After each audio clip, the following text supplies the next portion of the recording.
sangat wajib ya teman-teman itu paham bahkan wajib paham sampai ke detailnya. Cuman memang karena waktu terbatas saya tidak membahas sampai detail. Jadi saya akan saya akan preview sedikit-sedikit ya yang teman-teman wajib tahu ya apa aja sih itu. Kita mulai ya. Oke, Bismillahirrahmanirrahim. Nah, yang pertama, teman-teman percaya nggak kalau uang itu adalah energi? Ya, ini kayaknya sesuatu ungkapan yang simpel ya.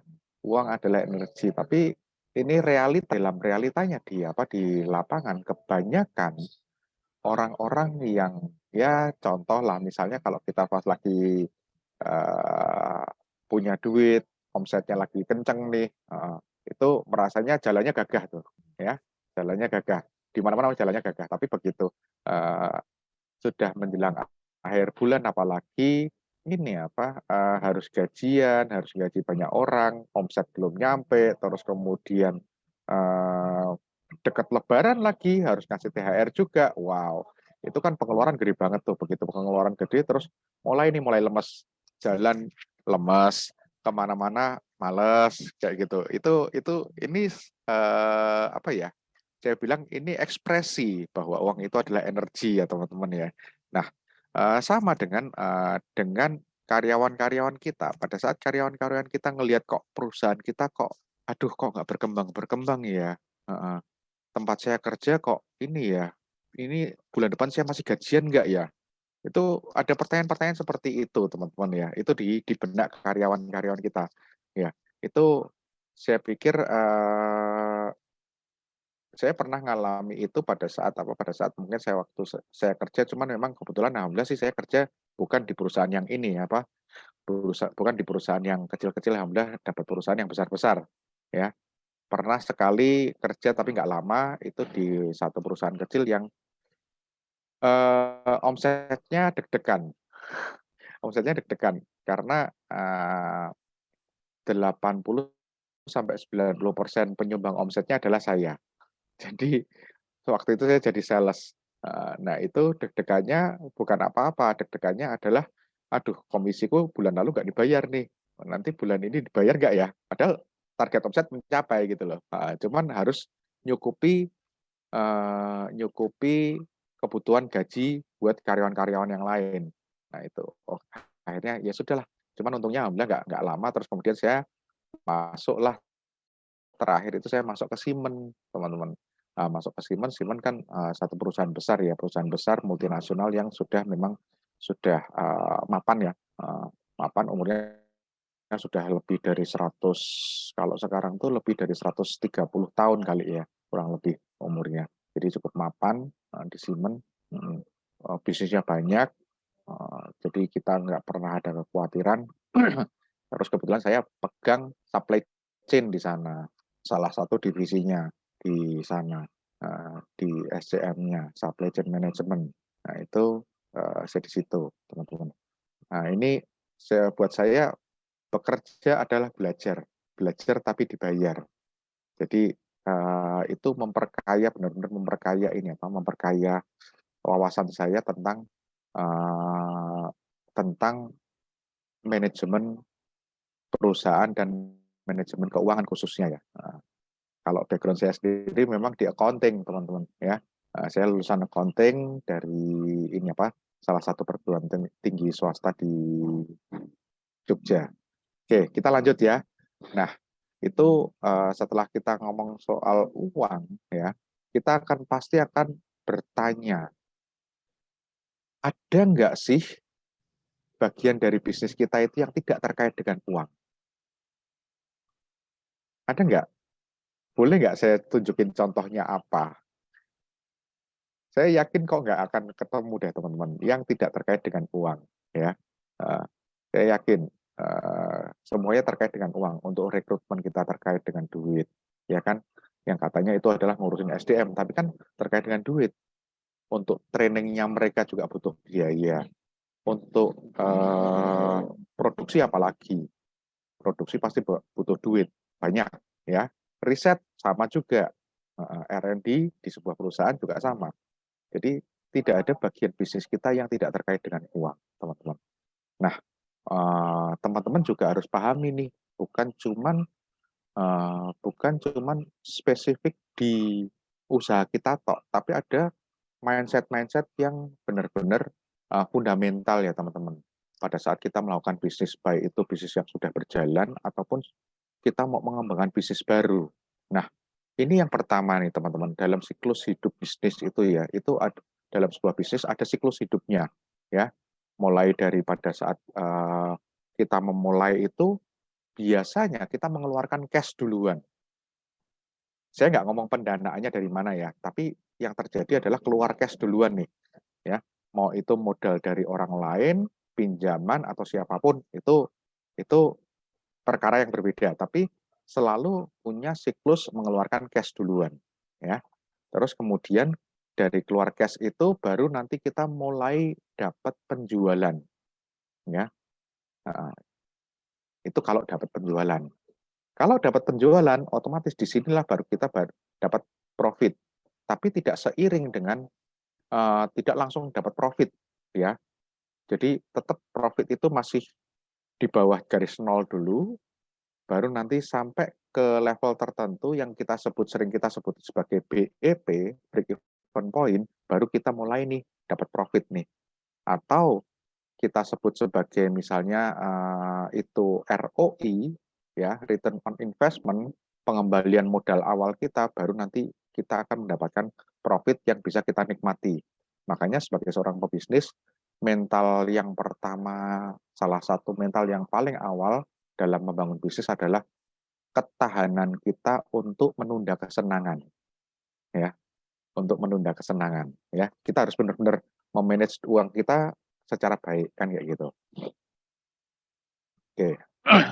Nah, kalau siklus hidup bisnis secara normal ini seperti ini, terus gimana memanage-nya supaya kita satu minim resiko, yang kedua juga minim pengeluaran, ya. Bagaimana kita modal kita bisa kita lebih kecil, lebih ditekan gitu ya, teman-teman. Nah, itu bisa dengan cara grafiknya itu nanti akan menjadi seperti ini, teman-teman. Ya, cash-nya itu digeser, pengeluaran cash-nya itu digeser, cash out-nya itu digeser. Dengan cara apa? Dengan cara kita jualan duluan.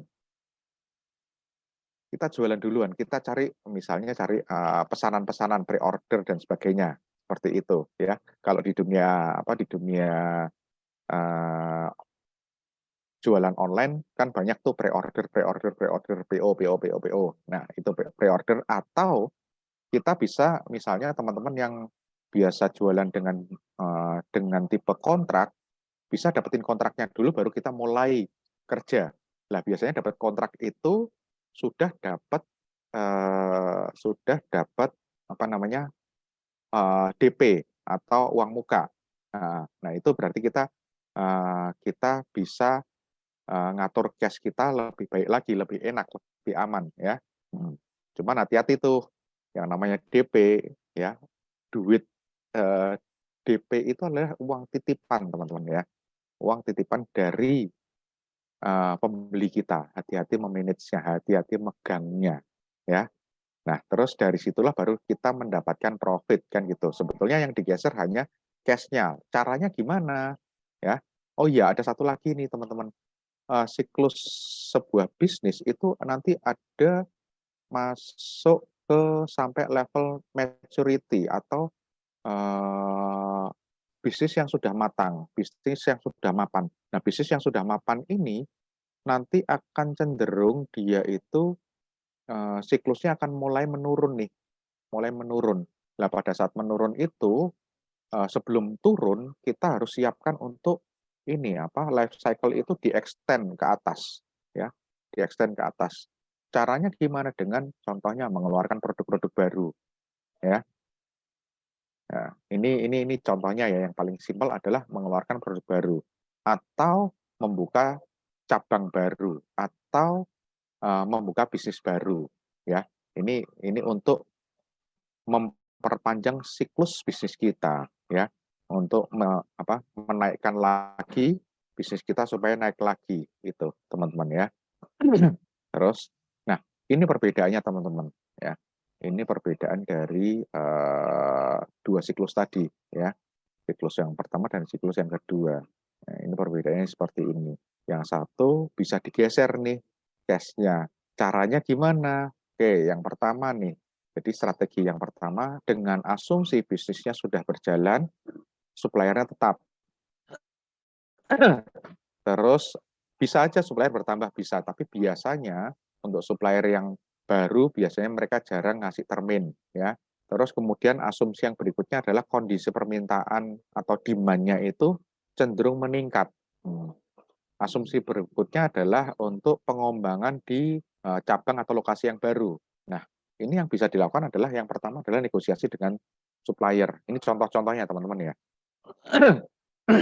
Yang pertama saya kasih contoh, termin pembayarannya kita negosiasi nih ke supplier. Dan biasanya di luaran sana itu banyak supplier-supplier yang sebetulnya mereka karena mereka tidak hanya menyuplai ke kita, ya, itu mereka punya mereka bisa memberikan termin juga yang lebih panjang. Nah, ini tinggal kita cari nih siapa yang bisa memberikan termin yang lebih panjang, ya. Dan rata-rata dari klien-klien saya yang coaching, klien-klien yang saya dampingi itu mereka yang bisnisnya sudah lebih dari setahun itu mereka rata-rata mereka sudah punya supplier-supplier yang sudah mau ngasih hutangan. Nah, entah itu bahan, entah itu packaging, entah itu apapun itu, ya, macam-macam, ya. Dan bisnisnya juga macam-macam. Ada yang fashion, ada yang skincare, ada yang resto, macam-macam. Ya, belas sih bisnis yang sudah pernah saya dampingi cukup cukup lumayan ya, cukup beragam gitu. Jadi di situ punya pola yang sama. Nah, yang terpenting adalah ada pola yang sama bahwa sebetulnya kita bisa negosiasi ke supplier. Ya, negosiasi ke supplier tentang termin pembayaran. Nah, apa yang kita negosiasikan karena ini kita bisa juga negosiasi untuk harganya itu kita kunci harganya supaya harganya itu tetap karena volume kita meningkat. Syukur-syukur kalau harganya itu bisa lebih rendah, bisa turun karena permintaan atau volume kita yang naik itu, teman-teman. Nah, coba deh teman-teman, yuk sekarang sambil diisi di chat. Apalagi kira-kira yang bisa dinegosiasikan di supplier? Monggo silahkan di chat. Saya sambil nungguin, nggak apa-apa ya teman-teman ya. Apa aja. Atau mau resen langsung nyebutin, boleh silahkan. Ini belum saya tanya jawab ya. Ini baru, oke, ini baru masuk ke sini. Teman-teman bisa sharing pengalamannya. Silahkan, yuk. Siapa yang mau sharing? Boleh Bisa. langsung nih, teman-teman. Iya. Langsung ketik atau mau ngobrol pakai raise hand juga boleh. Boleh, silahkan. Kira-kira apa aja nih yang bisa dinegosiasi sama supplier gitu ya, Mas ya? Ya, betul. Betul.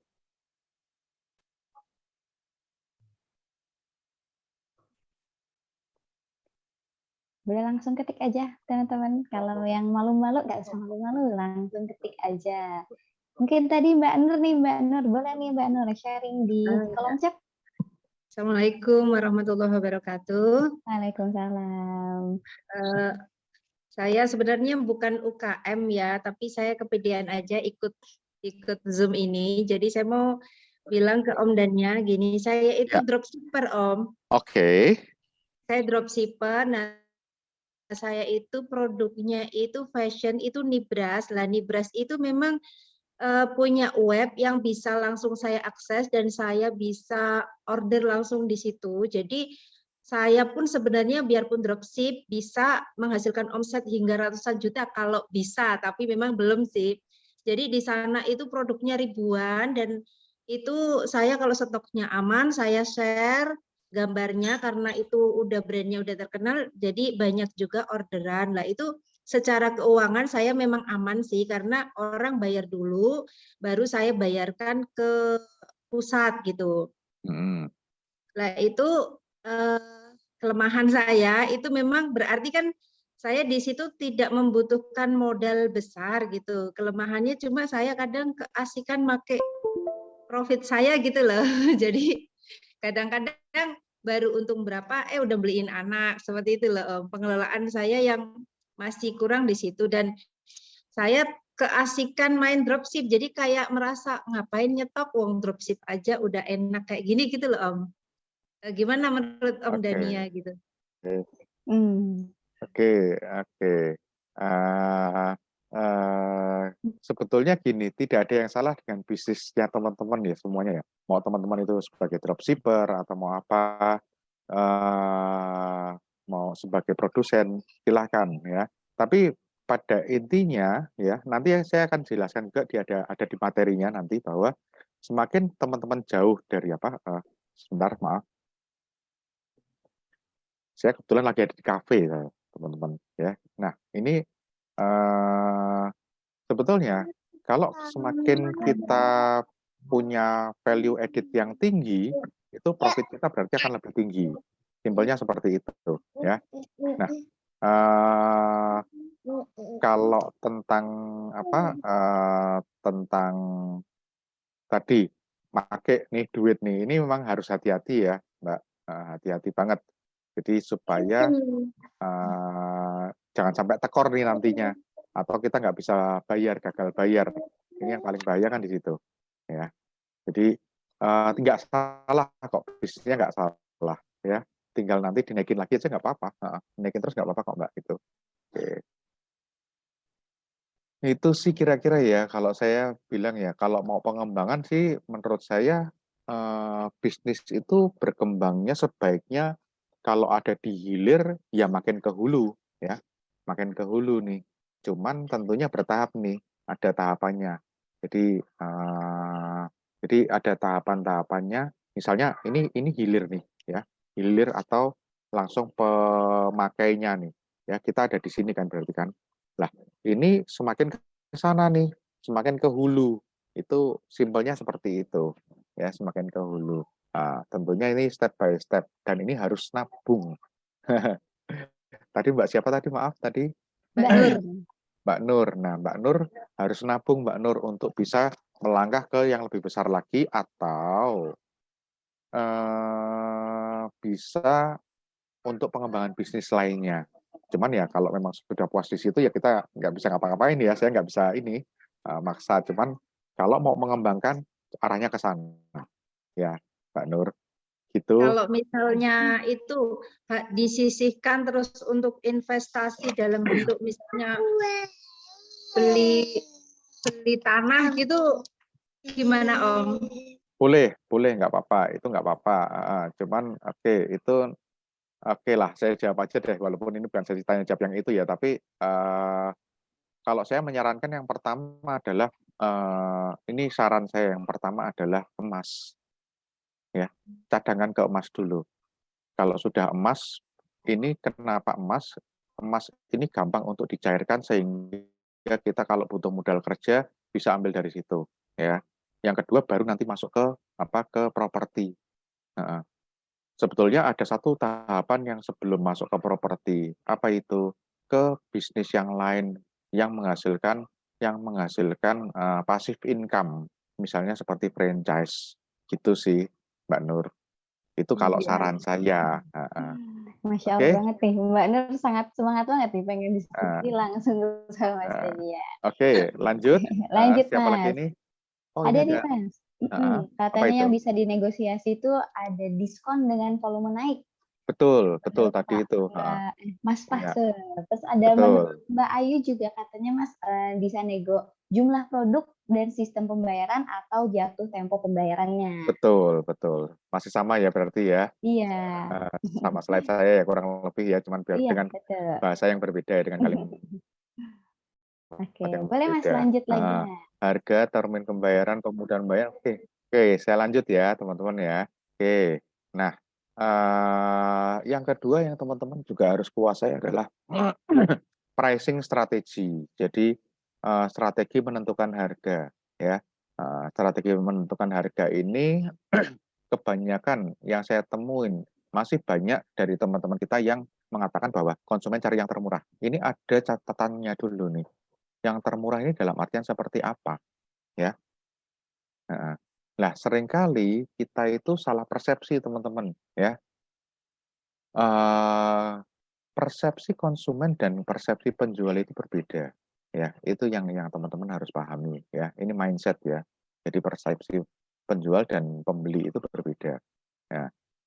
Seringkali kita sebagai penjual atau kita sebagai produsen mengatakan bahwa kita misalnya nih kita produk kita fashion, pas kita lewat ke masuk ke mall atau kemana gitu, kita lihat produk yang mirip dengan punya kita, begitu kita lihat harganya, ini mahal banget, kemahalan tuh, wong aku aja jualnya cuman misalnya 200.000, di sini kok bisa 350.000, ya, ini kemahalan tuh. Tapi pertanyaannya adalah apakah 350.000 tadi itu laris atau enggak? Jangan-jangan laris tuh, ya. Kalau itu laris, yang salah siapa coba? Tidak ada yang salah teman-teman ya, tapi memang mungkin dia membidik market yang berbeda dengan teman-teman ya. Mungkin juga yang terjadi adalah apa? Jangan-jangan di mindset kita nih, kita tahu harga itu hanya 200.000 ya, HPP-nya bahkan cuma 120.000 misalnya seperti itu. Tapi ada tapinya. Konsumen, apakah konsumen tahu HPP-nya segitu? Kan enggak. Ya, belum tentu konsumen tahu, dan kalaupun tahu belum tentu konsumen peduli dengan itu ya. Inilah yang mindset yang harus dibenerin duluan, bahwa konsumen cari yang termurah itu mindset yang perlu diluruskan ya, gitu ya teman-teman ya. Oke, nah kita masuk nih, mindset lagi. Market yang sensitif harga tidak akan loyal terhadap kualitas atau brand. Jadi teman-teman jangan membidik di red ocean, bidiklah di blue ocean ya. Apa itu red ocean dan blue ocean? Red ocean itu pasar yang sudah berdarah-darah, pasar yang supply-nya lebih banyak daripada permintaannya, sehingga banding-bandingkan harga. Sedangkan blue ocean itu pasar yang supply-nya itu lebih kecil daripada permintaan, sehingga potensi profitnya masih sangat tinggi ya. Contohnya apa? Contohnya banyak sekali, contohnya waktu itu pernah yang terjadi pada saat Aqua. Ya ini contoh yang populer ya. Aqua, pada saat Aqua itu berdiri, dia masuk ke sleeping market. Apa nih? Orang jualan air.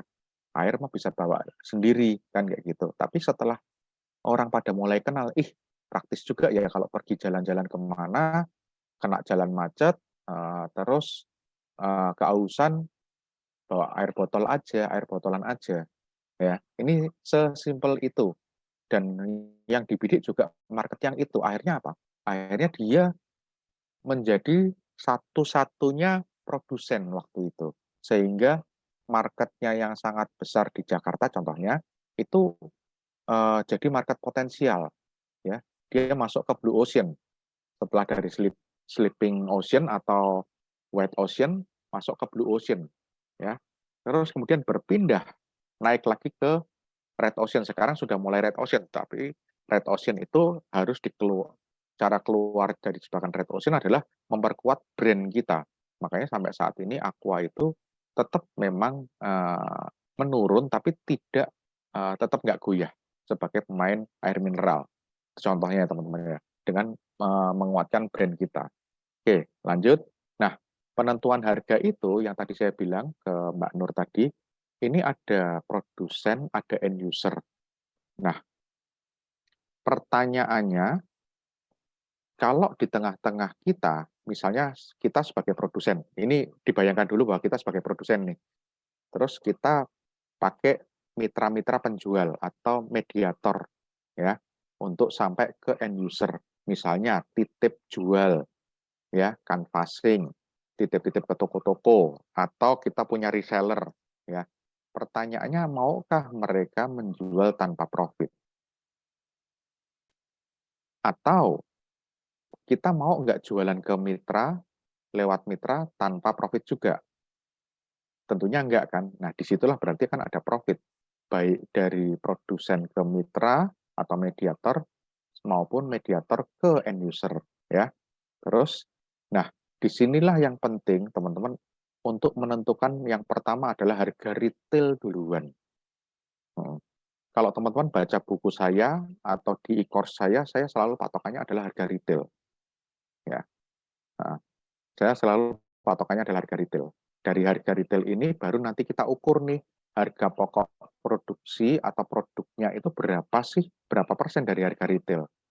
Nah, kemudian berapa persen yang akan kita bagikan ke mitra atau mediator dan mediator ke end user. Itu harus kita buat rancangannya dulu, ya, penentuan harga ini.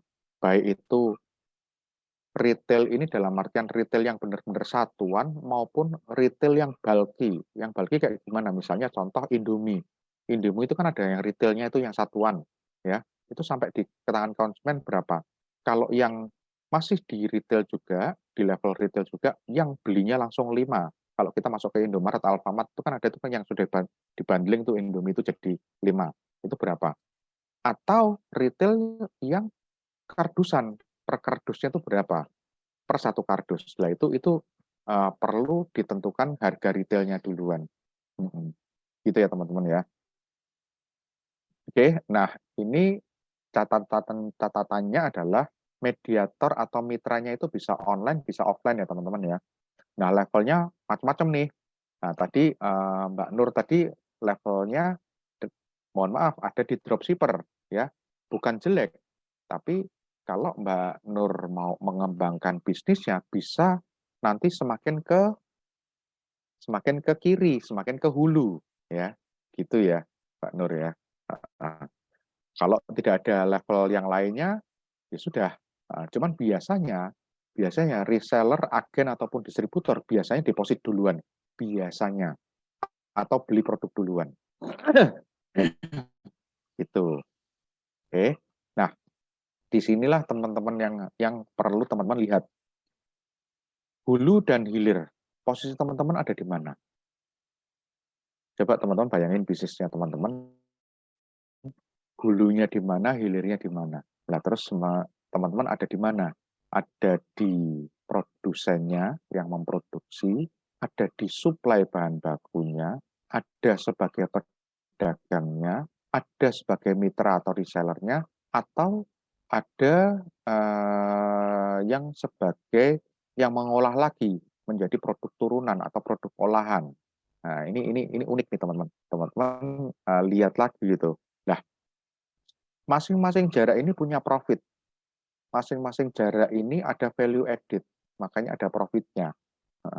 Semakin panjang jaraknya, semakin panjang value added-nya. Semakin panjang value added-nya, semakin panjang atau semakin besar profitnya. Ini prinsip ya teman-teman ya. Simple ya teman-teman ya. Oke. Nah, saya kasih contoh sedikit. Saya kasih contoh misalnya produsen nih. Ada produsen, ada mitra. Nah, contoh nih ya, rantai harganya ya. Kalau di mitra ya, mitra misalnya minimal belinya 20 box. Dia dapat diskon 25% ya.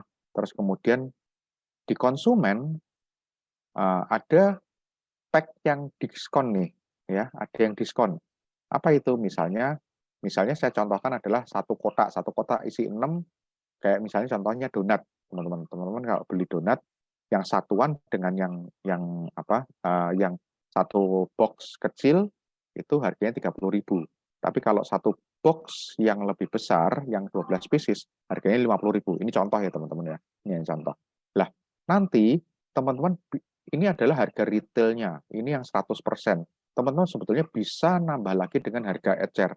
Harga ecernya 6.000 per pieces misalnya seperti itu. Nah, kalau ini 6 pieces itu kan 5.000 per piecesnya. Ya. Ini contoh ya teman-teman ya. Ini contoh. Ini strategi harga, teman-teman ya. Nah, ini adalah harga retailnya nih. Ini ada harga retailnya. Nah, terus kemudian ini nanti perhitungan-perhitungan seperti ini, contoh ini nanti saya kasih di workshop, teman-teman. Mohon maaf, yang ini hanya sebagai gambaran aja. Oke, misalnya HPP-nya adalah 46%, berarti ada laba 53,7%. Nah, tapi di sini ada diskon ke mitra nih, 25-30%, misalnya seperti itu. Ya, artinya ada rentang dari laba yang 53% ini 53,7% ini ada rentang 25-30% untuk diskon ke mitra. Untuk apa? Untuk keuntungan mereka sendiri, ya. Sehingga mereka punya keuntungan, kan mereka nggak mau jualan tanpa keuntungan, toh. Nah, tapi harganya bisa tetap terjaga nih. Harga retailnya akan tetap sama. Harganya tidak boleh lebih rendah, mereka harus minimal sebisa mungkin minimal sama atau lebih tinggi boleh silahkan. Dan kita pun tidak boleh banting harga karena mitra jualnya pakai jualan dengan harga ini, harga 30 atau 50.000, terus kita jual di toko kita sendiri 25.000 dan 45.000, nggak boleh. Itu etika dari bisnis kita, teman-teman, ya. Gitu ya, teman-teman, ya. Ini contoh ya, teman-teman. Teman-teman pelajari dengan baik rantai harganya, ya. Lah, kalau yang di sini ini justru malah jadi harga penetrasi yang 6.000 per pieces ini karena jualnya per pieces, kita jual lebih tinggi. Untuk apa? Untuk orang biasanya, oh, aku kan belum pernah nyobain ini, aku cobain dulu deh, satu dulu deh. Ini harga penetrasi, teman-teman. Gitu ya, teman-teman, ya. Simple kan? Oke. Nah, ini sebetulnya ini tadi yang contoh perhitungan tadi itu. Contoh perhitungan HPP yang teman-teman bisa dapetin tadi itu 53,7 dan 46,3. Lah, ini saya tidak bisa menjelaskan detail di sesi yang singkat ini, tapi ini adalah gambaran, teman-teman, bagaimana kita membuat menghitung sebuah HPP produk, ya, di mana ada di sini ada ada tabel yang teman-teman harus masukin satu persatu terigunya atau bahannya apa aja, sampai ke tenaganya, ya, sampai ke packagingnya, ya. Ini harus ini satuannya apa, terus kemudian adakah konversinya. Misalnya contoh nih, plastiknya sekali beli itu per pack itu 1.000 pieces, ya. Jadi untuk satu piecesnya berapa nih, satu piecesnya misalnya per pack-nya itu 200.000, satu piecesnya berarti harganya 200 per piece.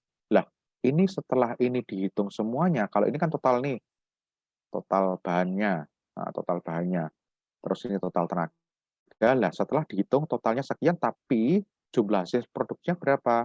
Oh, jumlah hasil produknya sekian, 300 pieces misalnya, seperti itu. Nah, ini kita bagi, total HPP ini kita bagi 300 dengan 300 pieces. Oh, berarti per piecesnya HPP-nya sekian, kemudian laba per piecesnya adalah sekian.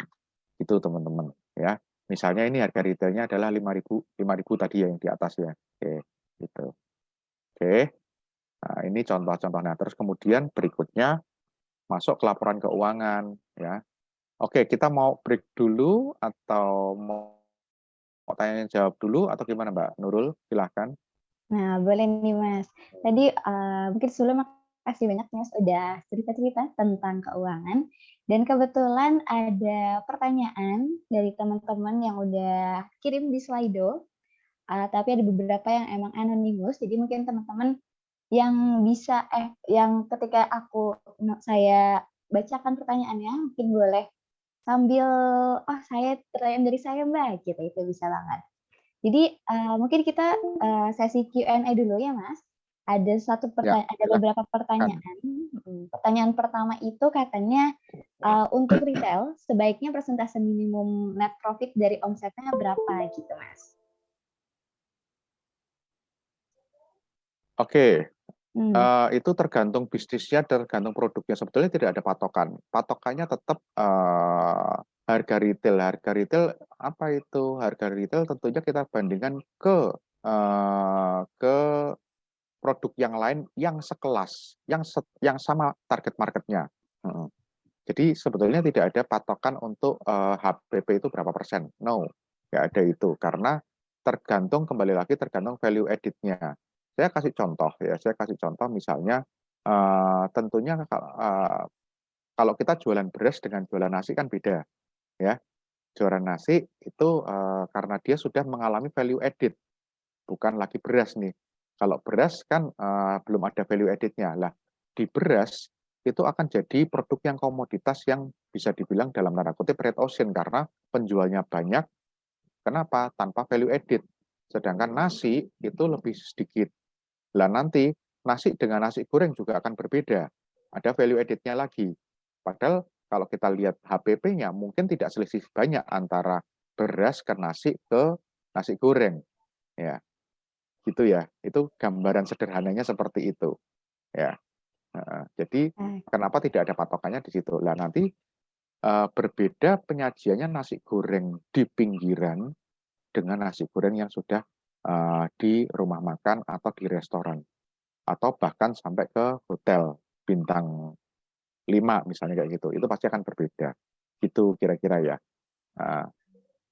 Oke, Gambarnya jadi seperti memang itu. nggak ada patokan khususnya ya Mas, tergantung Nggak ada. value added dari produk kita gitu ya Mas. Betul. Nah, itu ada, nah itu kita bahas lebih detail nanti di strategi pricing di workshop ya teman-teman ya.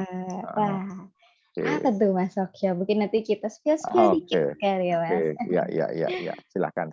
Lanjut. Nah, ini ada dari Mas Irwan Mas. Udah raise hand nih. Boleh Mas Irwan open mic-nya? Makasih Kak. Boleh nih langsung Kedengaran? aja. Ya, siap. Silakan Mas Kedengaran Irwan. Mas. Siap. Ya, ini mengenai yang tabel tadi yang terakhir di slide terakhir. Yang ada di tabel saya lihat itu semuanya bahan baku tidak ada yang biaya tetapnya yang kayak biaya listrik, sewa dan semuanya yang kayak begitu. Ini hasil akhirnya tadi bisa ditujukan lagi tadi Kak? Boleh, silakan. Ya. Ini yang dibawa yang laba per piecesnya kan ya. Ini didapat dari keseluruhan harga bahan bakunya. Betul. Nah, atau biaya variabel ya. Iya, biaya variabelnya. Betul. Nah, kan biasanya kalau saya hitung, mohon maaf kalau salah Kak. Ya. Silakan Mas Irwan. Biasanya kalau saya hitung, saya masukkan biaya tetap juga di HPP. Nah itu kalau hasil akhirnya biasanya banyak sekali harganya Kak. Banyak misalnya kalau masuk biaya tetap dengan biaya variabel, harganya harga akhirnya itu besar dan harga retailnya berbeda dengan HPP. Nah, otomatis harga jual tak itu pasti lebih banyak Kak. Jadi ya, oke, langsung saya jawab aja ya Mas Irwan ya. Saya insya Allah paham apa yang ditanyakan Mas Irwan. Jadi gini Mas Irwan, biaya tetap adalah biaya operasional atau biaya yang tidak bisa kita hindari setiap bulannya, ya. Ya, kalau tadi di sini adalah gross profit per piecesnya, laba per piecesnya, masih laba kotor nih. Kalau kita lihat di laporan keuangan, laporan laba rugi, setelah penjualan dikurangi dengan HPP, itu akan jadi gross profit. Gross profit ini dikurangi dengan biaya tetap baru jadi laba operasional, kan seperti itu. Laba operasional dikurangi dengan pajak dan bunga, baru nanti masuklah ke net profit, kan seperti itu. Ya. Nah, memang itu porsinya bukan masuk di sini. Fungsinya adalah pada saat kita tahu laba per piecesnya, kita tahu target BEP kita berapa, kita harus jualan berapa pieces sih setiap bulannya. Nah, itu fungsinya di situ, Mas. Itu nanti ada di pembahasan kita berikutnya, ya, ada di pembahasan kita berikutnya. Jadi bagaimana teman-teman harus paham tentang break even point atau titik impas. Itu Mas Irwan, ya. Nah, gitu ya, Mas Irwan. Nah, oke, lanjut. Ada lagi pertanyaan? Ada lagi nih, Mas. Silakan. Oke, gimana Mas Irwan? Mas Irwan udah cukup ya, Mas? Sudah. Oke, terima kasih Mas Irwan. Oke, mungkin ada pertanyaan selanjutnya nih, Mas. Untuk Mas Dania, katanya untuk budgeting pengembangan usaha biasanya berapa persen dari profit gitu, Mas? Oke, kalau saya biasanya menyisihkan minimal 10% dari keuntungan untuk ditahan, laba ditahan. Bahkan di akhir-akhir ini saya menyisihkan kurang lebih sekitar 20% dari laba saya. 20% saya sisihkan untuk laba ditahan, yang nanti laba ditahan ini pada saat saya mau ngembangin bisnis baru itu saya akan pakai ini, laba ditahan ini, ya. Normalnya ada teman-teman juga, ini tergantung faktor kapan kita mau buka usaha itu, ya. Ini kan biasanya butuh waktu, ya. Semakin pendek waktunya berarti akan semakin besar persentasenya, ya. Gitu. Artinya ada angka yang dikejar, gitu ya. Ini tadi siapa yang nanya? Yang nanyanya lagi ini Mas, di anonim. Mungkin boleh raise hand Oke. yang tadi yang nanya. Kira-kira seperti itu. Oke. Nggak apa-apa. Boleh. Iya. Mas Baso. Mas? Yang bertanya. Mas Baso Yusuf. Sebentar, saya kok nggak kelihatan ini. Dari Makassar. Oh, oke, iya. Oke, Iya. jadi gitu Mas. Untuk Tiga-tiganya pertanyaan saya. Kenapa? Oh. Gimana Mas Baso? Tadi tiga-tiganya pertanyaan saya, Pak Dhani. Oke. Tadi mungkin sedikit kembali retailnya itu kami ke pet shop. Oke. Jadi sebenarnya untuk value added tidak ada karena produk yang sama. Betul. Jadi yang ini kami ingin tahu kira-kira minimumnya itu kira-kira berapa supaya dia tidak terlalu rendah. Sebenarnya untuk saat ini agak lumayan tinggi karena sebenarnya kami ada jasa seperti grooming, penitipan, sehingga kalau kita gabungkan totalnya jadinya agak tinggi. Tapi kalau kita hanya ambil dari sel produk itu kayaknya rendah sekali persentasenya. Kami mau mencari tahu minimum berapa. Ya. Oke, Mas Baso Yusuf ya. Jadi gini, sebetulnya bukan tidak bisa digabungkan. Itu bisa aja, misalnya dibuat satu paket ya. Satu paket kan beda kalau misalnya ada misalnya ada grooming dengan paket apa. Nah, ini bisa dibundling sehingga memang keuntungan mungkin agak lebih tipis, tapi volume yang bisa meningkat, ya, karena paket itu lebih menarik, misalnya seperti itu. Atau ada satu produk yang mungkin bisa juga nanti produk itu bisa kita tambahin dengan value added yang lain, ya, sehingga harganya bisa lebih tinggi, ya. Apapun itu, ya, apapun itu. Saya kurang begitu paham kalau di pet shop ya. Detail-detail produk-produknya, soalnya nggak punya peliharaan. Gitu kira-kira Mas Baso. Bisa aja itu bisa, masih bisa. Artinya ada nggak misalnya bundling, misalnya nih ya, misalnya harga pakan nanti dikasih untuk daya tariknya nih, pakan untuk pembelian sekian banyak ditambah dengan misalnya ditambah dengan ada groomingnya dijadiin satu paket, misalnya seperti itu. Gratis apa, ya. Atau ada gratis, misalnya perawatan apalah, monggo silahkan. Atau penitipan, itu silahkan, bisa. Seperti itu. Ya. Mungkin masih dalam bentuk voucher. Someday nanti mereka kalau beli misalnya sudah sekian voucher, pas pada saat lebaran mereka mau mudik, petnya tidak dibawa, petnya bisa dititipkan. Nah, ini kan untuk penarik gitu loh, untuk penarik biar orang beli. Oh, vouchernya nggak cukup nih, tinggal ditambahin nominalnya berapa sekian, misalnya seperti itu. Nah, itu strategi-strategi yang sebetulnya bisa menarik pelanggan, ya, untuk mereka tetap datang ke tempat kita. Pada intinya sebetulnya bisnis itu kan bagaimana kita mempertahankan repeat order, kan kayak gitu, ya. Gitu Mas Baso, kira-kira.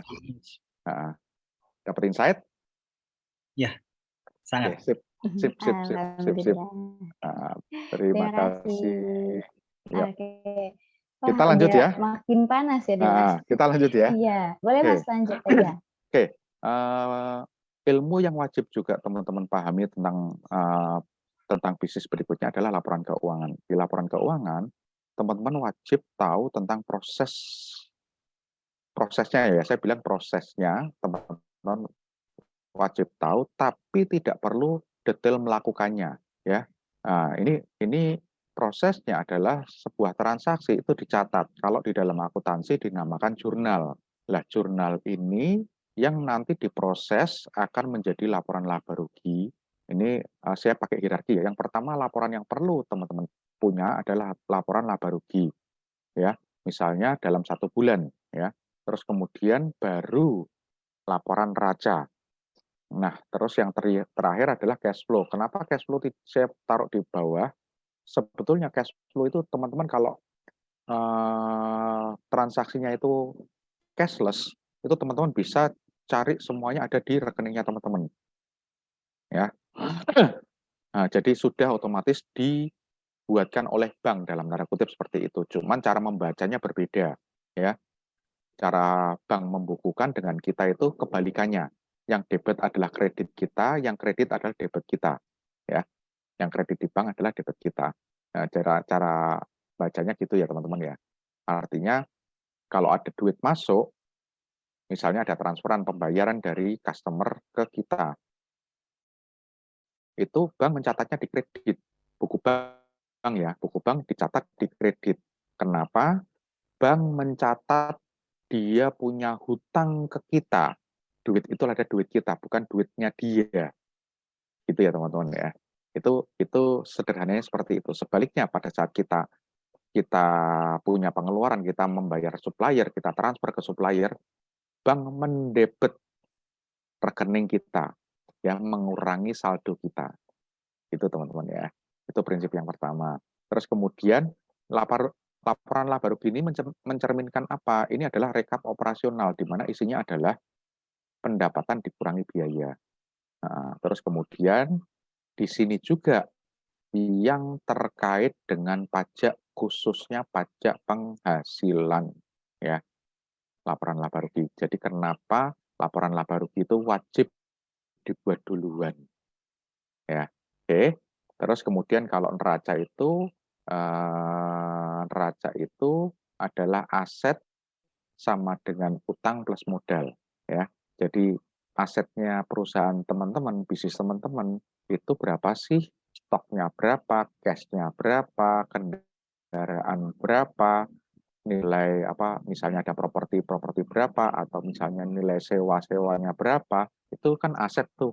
Total aset itu adalah sama dengan utang plus modal. Oh mas, aku nggak punya utang. Good, bagus. Bukan nggak bagus ya, bagus. Nggak punya utang berarti semuanya modal. Modal itu jadi aset. Ya, gitu ya teman-teman ya. Terus kemudian kalau cash flow adalah mencatat semua transaksi cash. Ya, oke.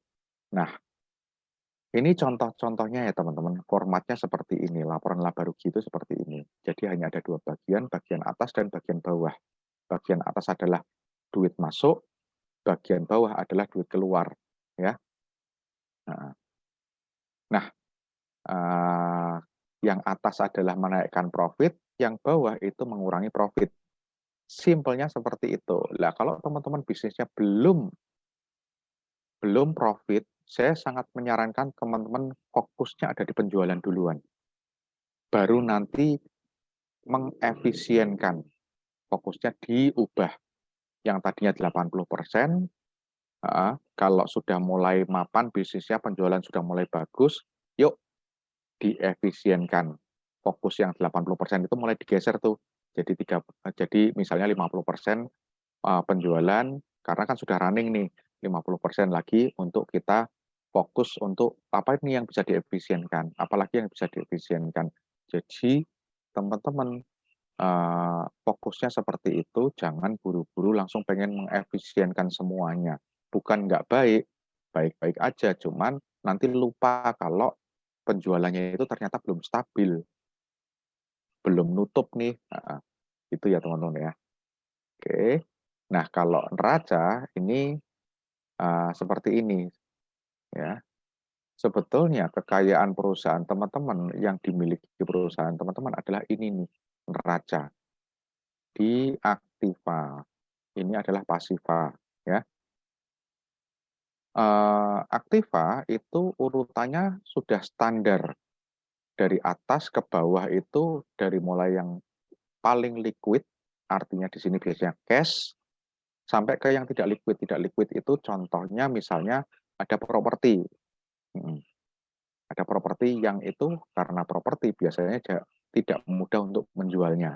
Ya, oke. Oke, kalau pasiva itu dari bawah sampai ke atas itu jangka panjang ke yang dekat jatuh tempo. Misalnya ada hutang. Hutang itu dikategorikan mana yang paling cepat jatuh temponya berarti ditaruh di atas nih. Nah, itu teman-teman ya. Nah, yang ketiga adalah laporan arus kas. Laporan arus kas itu arus kas operasional dibagi jadi 3, arus kas operasional, arus kas investasi, dan arus kas pendanaan. Bedanya apa investasi dan pendanaan?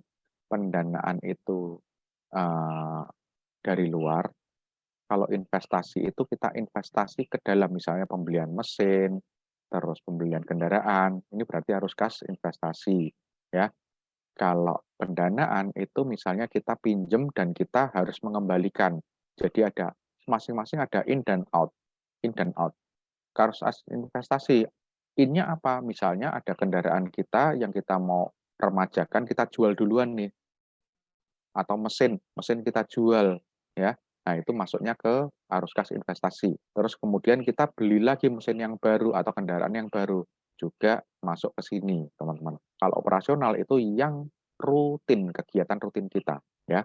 Nah, di situ nanti akan menjadi total, arus kas totalnya itu berapa tuh? Cash in dan cash out, apakah naik atau turun. Ini dilaporkan setiap bulan, teman-teman ya. Nah, biasanya teman-teman masih punya laporan-laporan wajib lainnya yang ini biasanya secara internal ya. Contohnya misalnya laporan penjualan yang teman-teman harus punya. Terus kemudian laporan belanja, terus kemudian laporan piutang, laporan hutang, dan seterusnya. Apa aja? Nah, ini pertanyaannya kembali ke teman-teman nih. Kira-kira laporan apa aja yang wajib buat teman-teman? Oke. Nah, lanjut, kita masuk ke cash flow management. Ya, cash flow management itu apa? Cash flow management itu saya kasih langsung contohnya, ya ini yang tadi, yang kita membahas soal BEP, Mas Irwan tadi itu. Ya, ini loh Mas Irwan, ini biaya tetap, ini biaya yang tidak bisa kita hindari.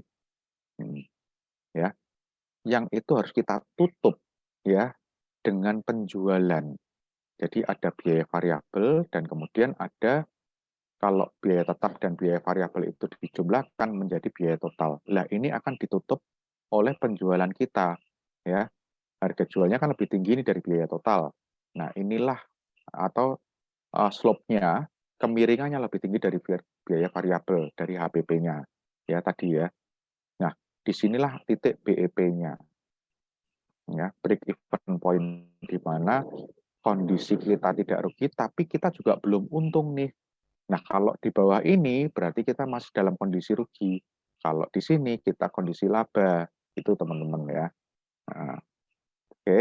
Nah, pertanyaannya biasanya terkait dengan free cash kita. Nah, teman-teman wajib paham nih, free cash-nya apa ini? Berapa sih yang boleh kita ambil, seperti tadi Mbak Nur tadi ya. Mbak Nur kalau nggak salah ya tadi ya, yang apa yang awal tadi ya, yang dropshipper ya. Itu ini wajib paham tentang ini ya. Berapa sih dana yang bisa kita pakai, yang boleh kita pakai ya. Misalnya di penjualan, di laporan laba rugi ada penjualan dan biaya, terus kemudian bawahnya baru dapat profit. Apakah semua profit bisa kita pakai? Belum tentu bisa ya. Di sini kita harus pisahkan antara yang transaksi cash dan non cash ya. Transaksi cash dan non cash. Nah, free cash-nya berapa nih? Nah, pertanyaannya di situ. Ini yang perlu dicatat adalah misalnya bulan depan kita punya target atau kita memprediksi, oh bulan depan omsetnya biasanya naik nih, mendekati Lebaran, fashion naik nih, atau misalnya kuliner naik nih. Lah, naiknya berapa persen nih? Ini kan pertumbuhan nih. Nah, berarti aku harus nyiapin modal berapa nih supaya nggak tekor nih atau nggak perlu hutang. Nah, di sini dilihat pola aliran kasnya ya, teman-teman. Nah, saya akan kasih contoh misalnya laba operasional 20%. Berarti modal kerja atau modal operasionalnya adalah 80%. Saya pakai angka yang simpel ya, teman-teman ya. Misalnya ada pertumbuhan 10%. Modal kerjanya berarti di bulan depan adalah 88% dari sekarang. Ini yang harus kita siapkan modal kerjanya di bulan depan. Ini saya pakai asumsi kita nggak punya utangan ya. Kita nggak boleh utang nih sama supplier misalnya ya. Misalnya dulu nih ya. Lah, artinya transaksi non-cash-nya atau piutang yang diperbolehkan adalah hanya 12% dari penjualan bulan ini. Jadi kalau teman-teman ngutangi ya, ngutangi ke orang itu maksimal hanya 12%, teman-teman. Ya. Nah, ini yang sering terjadi masalah ya, tidak punya free cash. Kenapa? Karena ini pengeluarannya melebihi dari 12%. Transaksi non-cash-nya maupun yang kita ambil sendiri lebih dari 12%. Akhirnya nggak punya duit untuk modal bulan depan. Ya, jadi baik itu piutang maupun laba dibagikan. Ini kan bahasa nih. Bahasa dalam tanda kutip bahasanya standar akuntan. Standar akuntansi itu laba dibagikan. Padahal itu duit yang kita comot. Misalnya seperti itu. Untuk belanja dulu tadi ya. Nggak tahan nih. Lihat udah profit nih, padahal sebetulnya untuk persiapan bulan depan ya. Ini contohnya teman-teman, saya kasih contoh dengan angka ya yang lebih real lagi. Misalnya contoh penjualannya 1M, ini kita jadikan 100% dulu nih, 100%. Biayanya 800 juta yang 80% tadi itu, profitnya berarti 200 juta. Seolah-olah gede nih 200 juta, padahal untuk persiapan bulan depan akan tumbuh 10%, penjualannya berarti modalnya juga pun tumbuh 10% juga, 88% dari pendapatan bulan ini atau penjualan bulan ini. Berarti kita siapin alokasi bulan depan adalah 880 juta. Nah, profit alias free cash-nya adalah hanya 120 juta. Begitu teman-teman ya. Ini kayaknya makin seru nih, makin malam makin seru. Lah, jadi piutang plus laba ditahan plus laba dibagikan maksimal adalah 120 juta ya. Dan di sini sudah ada biaya non cash, misalnya apa? Utang termin. Tapi untuk menjaga itu saya coret dulu nih, abaikan biaya-biaya non cash alias misalnya kita dapat utangan dari supplier, termin dari supplier. Itu kita abaikan dulu karena sering kebablasan dah. Sering kebablasan teman-teman ya. Itu ya teman-teman ya. Oke. Ini semoga waktunya cukup. Nah, yang terakhir adalah sistemasi keuangan. Oke.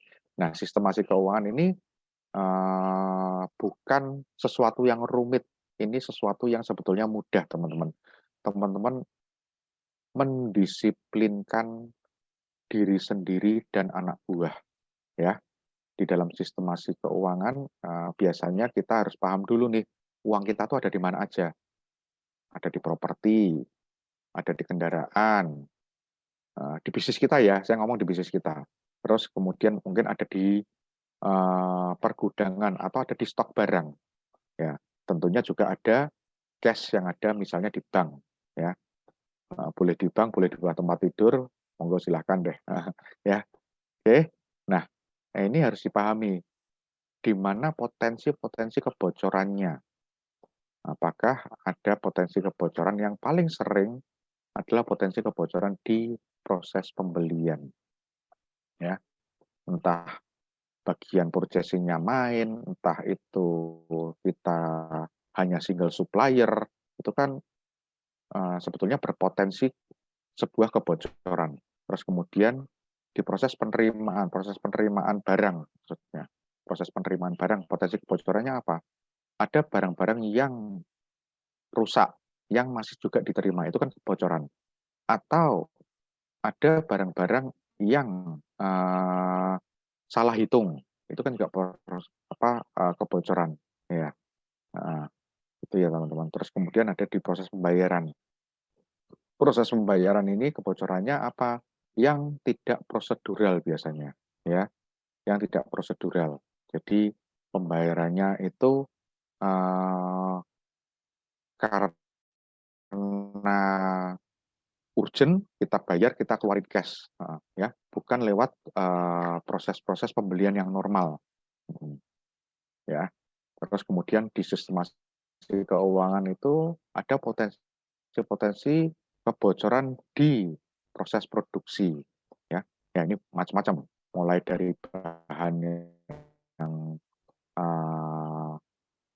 nggak bagus, kemudian ada proses produksi yang berlebihan, ada mesin yang mungkin sudah tidak lagi produktif atau mesinnya sering macet dan sebagainya, ya. Nah ini kebocoran-kebocorannya atau perencanaan produksi yang tidak tepat, yaitu itu ini. Nah yang paling saya garis bawahi adalah di perilaku manajemennya. Seringkali yang merusak sistem kita itu adalah kita sendiri, teman-teman, sebagai seringkali si bisnis owner-nya yang tidak disiplin, terus ngasih contoh, ya, ke siapa? Ke staff-staff kita, teman-teman. Ini yang paling bahaya. Aku mau keluar kota nih, ambil duit dulu dong, pinjemin duit dulu dong. Nah, ini nggak boleh, teman-teman, ya. Semuanya harus terencana dan terrekam dengan baik. Secara administrasi itu tetap dilakukan walaupun itu ownernya sendiri, ya.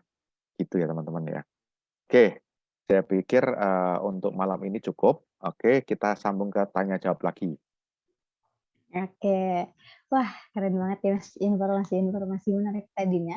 Ilmu-ilmu yang tadi udah disampaikan Mas Dania, kayaknya hal-hal yang memang penting banget dikuasai oleh teman-teman owner gitu.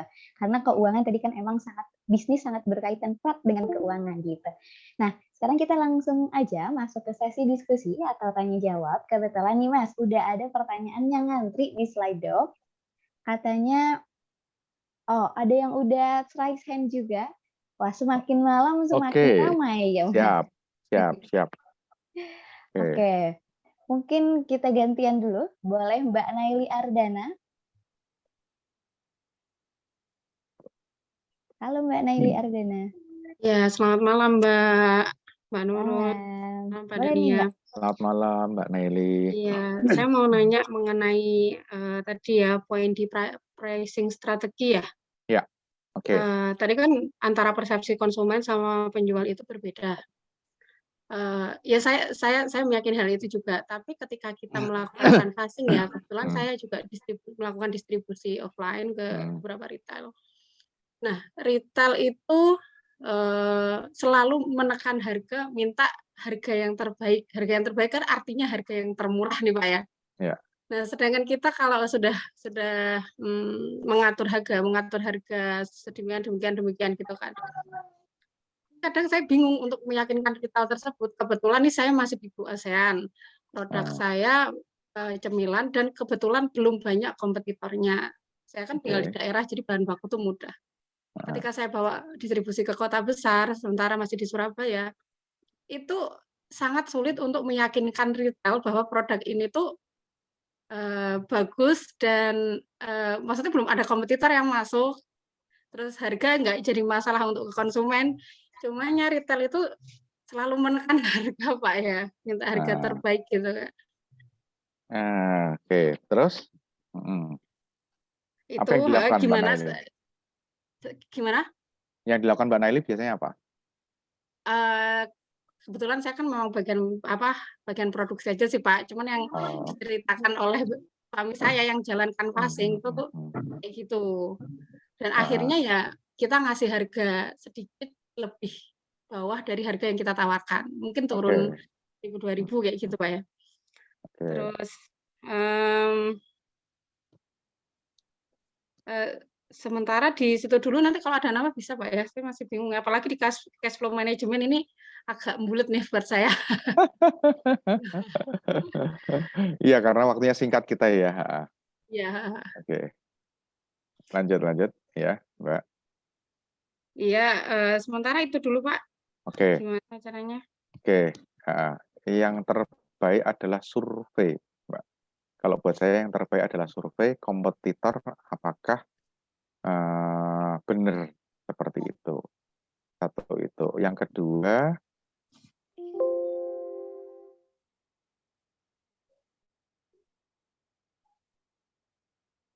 Oke, mungkin Mas Denny-nya sepertinya sinyalnya terganggu oleh koneksinya.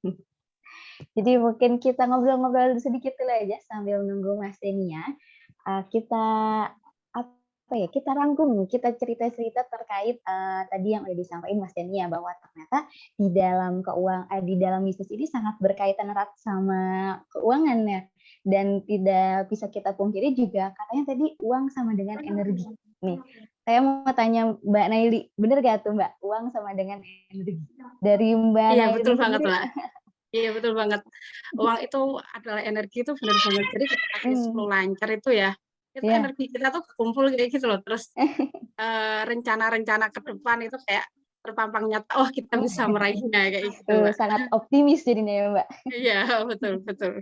Iya, uang adalah energi. Kadang-kadang kalau misalnya gak ada uang, atau mungkin banyak tagihan-tagihan, jadi ini ya, jadi yang kayak, aduh gimana nih, pesimis gitu. Iya, Nah, betul.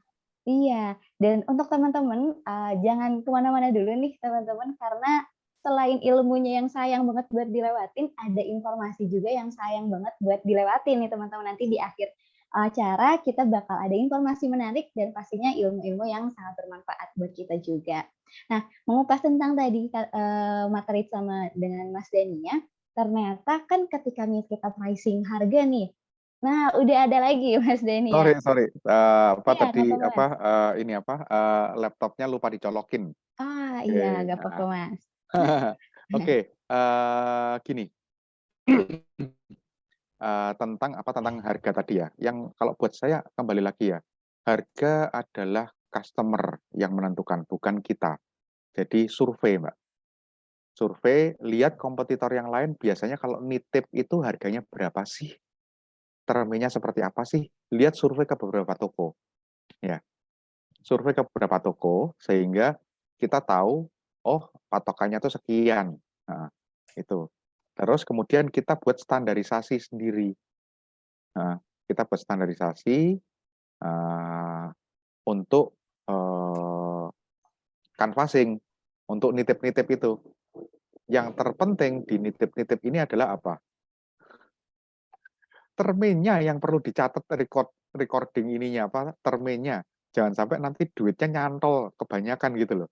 Kita lihat pola-polanya dan itu nanti kita lihat juga apa? Kita lihat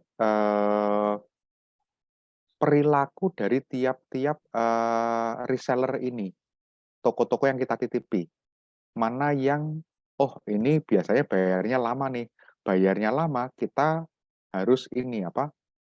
Kita harus lihat nih apa? Kita harus batasi gitu loh. Kita harus batasi. Tapi saya yakin kok itu sebetulnya langkahnya suami nggak salah, belum tentu salah gitu loh. Belum tentu salah. Memang ya seperti itu, memang apa kadang ya biasa yang namanya orang nawar Mbak. Ini kan memang subject to negotiable gitu loh, subject to negotiate kan tentang itu. Nggak apa-apa, kita lihat aja. Nanti tinggal kita negosiasinya adalah boleh, tapi persyaratannya adalah misalnya langsung ngambil sekian dan terminnya sekian. Jadi kita balikin gitu loh. Kita balikin dengan minimal ngambil berapa dan terminnya hanya sekian hari. Nah, Itu kayaknya kalau untuk brand besar Pak ya bisa kita kayak gitu. Kalau ah, UMKM kan negosiasinya enggak, enggak produkmu itu, lo belum terkenal gitu Pak. enggak. Oke. Ini mindset Mbak, nggak boleh kayak bilang kayak gitu, ya. Harus apa? Harus pede, harus yakin dengan apa? Dengan produk sendiri, ya. Tinggal nanti gini aja, kalau saya akan yakinkan dengan misalnya, oke, Pak, Bu, oke saya titip di sini boleh nggak apa-apa saya ikuti termin Bapak untuk awal, ya, untuk awal. Nanti Bapak Ibu lihat, Bapak atau Ibu lihat seberapa laris produk ini. Record penjualannya Pak ya. Betul, betul. Itu yang nanti akan kita negosiasikan. Biasanya kalau penjualannya kenceng, biasanya itu benar-benar bisa kita negosiasikan. Terus ngukurnya dari record penjualan itu per bulan atau mungkin per 6 bulan atau per tahun, Pak? Wih, kelamaan per bulan. Maksimal tuh per bulan. Per bulan ya, Pak ya? Maksimal per bulan. Maksimal per bulan. Karena produknya ini kan snack kan? Iya. Tadi. Iya kan? Snack. Ya udah, snack itu maksimal per bulan. Nah, yang penting ya, Mbak, kalau ini agak melenceng sedikit dari ilmu keuangan, kemasan itu penting banget. Kalau kemasan itu nanti mungkin Mbak Naili bisa lihat, cari video-video di YouTube, video kakak saya, videonya apa Mas J, tahu ya kakak saya. Nah itu nanti cari aja buka langsung laris, pembahasan tentang buka langsung laris, ya. Oke, gitu ya Mbak. Nanti yang biasanya yang paling pertama adalah kalau nggak salah itu produk yang pertama diambil, ya. Salah satunya itu dibuka langsung laris, ya. Itu. Oke. Kalau itu lanjut, monggo silakan. Ada lagi? Gimana nih Mbak Naili? Banyak sih yang ditanyakan, cuman kayaknya ngasih kesempatan ke teman-teman yang lain dulu aja. Oke, ternyata benar ya Mas, semakin malam semakin kepancing nih semuanya. Seru ya. Semakin seru diskusinya. Nah, mungkin dari Mas Dania masih buka diskusi atau gimana nih Mas? Lanjut, nggak apa, silakan. Oke, lanjut. Boleh nih untuk teman-teman, udah ada yang ngantri nih kebetulan Mas. Ada 4, ada Mas Irwan, Mbak Nur, sama Mas Baso. Tadi mungkin yang raisen duluan ada Mbak Nur ya? Oke, silakan. Boleh Mbak Nur? Saya agak naik turun, jadi saya kadang saya tutup video ya, maaf ya teman-teman ya. Iya, nggak apa-apa Mas. Maklum di atas gunung. Om, saya mau tanya tentang dead stock. Jadi saya itu sebenarnya ada beberapa nyetok juga di rumah. Jadi saya pernah kan dapat untung, terus keuntungan saya 100% itu saya pakai untuk nyetok karena pikir saya ingin mengembangkan bisnis saya. Tapi ternyata stok saya itu justru kurang laku, sehingga itu stok saya keuntungan saya adalah berupa barang yang nggak laku gitu. Nah, saya bagaimana untuk memanajemen barang yang tidak laku itu biar menjadi uang gitu loh. Oke, Mbak Nur, langsung saya jawab aja ya. Jadi dead stock itu kalau bisa, ini ada beberapa strategi, ya. Yang pertama dibundling dengan produk yang laris, ya. Bundling dengan produk yang laris. Beli ini tambah sekian, dapat ini. Tapi sebisa mungkin bukan benar-benar nol ya. Tetap ada profitnya, ya. Misalnya dulu belinya 50.000, nanti kita bisa, kalau harga normalnya adalah 100.000, kita bisa jual di 60.000, tapi dengan dibundling dengan produk yang lain, produk yang laris. Ya. Yang kedua, bisa juga cari pasar-pasar yang masih suka dengan produk itu, ya. Ada biasanya kalau kita di dalam marketing itu ada first layer, terus ada second layer, bahkan ada third layer. Jadi layer lapis pertama, lapis kedua, lapis ketiga. Contoh sederhana aja. apa ya? Oke. Pernah tahu barang-barang yang trennya musiman, ya trennya musiman itu biasanya di kota-kota udah musim, tapi di pedesaan belum. Nah, kota-kota ini entah itu apa casing handphone, entah itu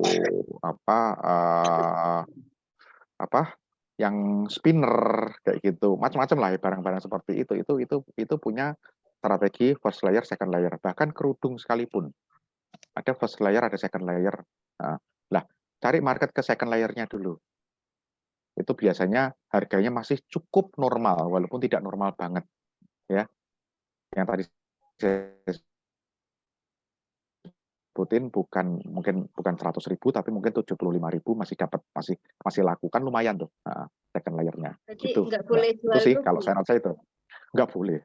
Kalau bisa loh ya, kalau bisa. Tapi kalau memang sudah kepepet, sudah tidak ada solusi, jualah bundling. Kalau saya sangat menyarankan jual bundling, tapi ada keuntungan tipis di situ. Setidaknya ada keuntungan tipis di situ, ya, Mbak Nur ya. Oke. Ya, makasih. Sama-sama, Mbak. Oke, lanjut yuk. Siapa lagi yang lainnya? Ada nih Mas, dari Udalaisan juga ada Mas Irwan. Oke, Mas Irwan. Ini yang tadi ya, Mas Irwan yang tadi ya. Iya, betul. Monggo, silakan Mas Irwan. Yuk. Oke, makasih Kak. Ya. Maaf Mas, ini banyak tanya karena nggak apa-apa. Saya ikutan jadi. Lanjut Mas Irwan. Seru kok ini, seru. BEP tadi saya sudah tercerahkan gitu dengan yang dijelaskan sama Mas Dania. Tapi ini mungkin jawabannya pasti jual lebih banyak, tapi saya mau jawaban yang lain mungkin. Ini bisnis kan fluktuatif, kadang naik, kadang turun. Kalau misalnya bisnis penjualan tidak sampai JBEP, itu apa yang harus dilakukan? Itu yang pertama. Untuk yang kedua ada lagi. Yang kedua ini kan saya juga punya produk yang konsinyasi. Konsinyasi ke oleh-oleh, kan saya dari Makassar juga sama kayak yang konsinyasi ini biasanya setiap 1 bulan sekali baru pembayaran. Nah, saya tanyakan karena di situ sekali Kak, pusing sekali karena catatan keuangannya berantakan. Kalau konsinyasi agak ribet caranya dilihat catatan keuangannya. Ada nggak cara simpelnya gitu untuk mencatat keuangan konsinyasi? Mungkin itu saja. Jadi itu tadi salah satu di dalam laporan itu kan ada tergantung kebutuhan ya, Mas. Ini mohon maaf, yang harus di mute siapa ini yang agak berisik? Kayaknya ada yang di mute. Oke deh, saya lanjutin aja. Oke, gini. Untuk BEP, yang pertama tadi BEP ya. Pertanyaan BEP. Kalau BEP nggak tercapai gimana? BEP harus tercapai, Mas. Mau nggak mau, Mas. Mau jualan apapun itu. Ya. Kalau memang fluktuatif, dalam tanda kutip nih ya, fluktuatif, berarti mungkin Mas harus cari produk yang laris, yang lainnya. Ya. Sehingga biaya operasional itu harus tertutup. Ya. Oke. Kalau saya mengibaratkan tuh gini, sering saya mengibaratkan ke teman-teman itu ya, yang namanya biaya tetap itu biaya yang tidak bisa dihindari, ibarat orang puasa, Mas. Orang puasa itu ada batasnya, ya. Orang puasa itu ada batasnya. Kalau kita di Islam memang dibatasi secara syariat ya, secara syariat kita dibatasi maghrib harus buka, kan gitu, ya, harus buka puasa. Tapi ibaratnya nih, kalau saya mengibaratkan orang itu bukan puasa deh, nahan lapar, itu ada batasnya. Sehari, 2 hari, 3 hari, dia tetap harus makan. Kalau enggak mati kan gitu. Nah, sama dengan bisnis seperti itu juga. Ya, Artinya apa? Ada batas untuk menekan biaya operasional atau biaya tetap. Itu ada batasnya, ya. Yang sudah tidak bisa dihindari lagi. Contoh, biaya misalnya tempatnya sewa. Tempat sewa itu kan kita toko kita sewa. Itu kan nggak bisa kita ngomong sama si yang punya toko, aku sewanya ini ya apa nggak bayar dulu ya. Oke, mungkin 1-2 bulan dikasih toleransi. Tapi begitu kita ngomong, waduh ini masih belum nyampe nih, kayaknya harus diperpanjang lagi. Nanti kita tiba-tiba langsung diusir, ya. Bisa aja kan seperti itu. Nah itu biaya yang tidak bisa kita hindari, benar-benar tidak bisa kita hindari, ya. Nah untuk itu makanya kalau menurut saya sih yang paling penting adalah BEP ini harus tercapai. Mungkin varian produknya yang harus diganti, Mas. Ya, itu yang pertama. Terus yang kedua yang terkait dengan tadi, apa tadi yang kedua? Yang konsinyasi. Yang tentang cara bagaimana mencatat keuangan konsinyasi yang paling gampang.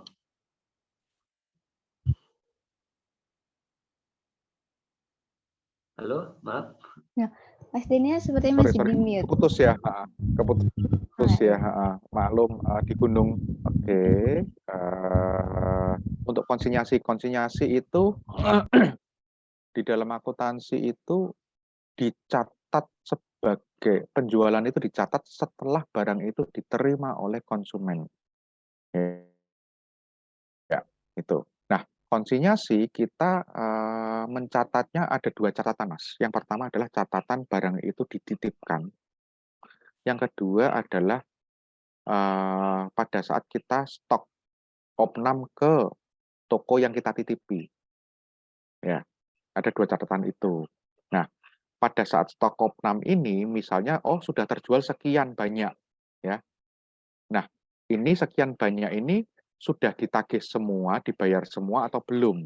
Kalau sudah dibayar semua berarti sudah lunas. Nah, tapi sisanya mungkin masih ada stok. Misalnya kita titip ke toko A. Toko A itu kita titipin 100 pieces. 100 pieces, seminggu kemudian kita datang ke sana, ke toko A ini, tinggal 20 pieces. Berarti yang laku harusnya 80 kan?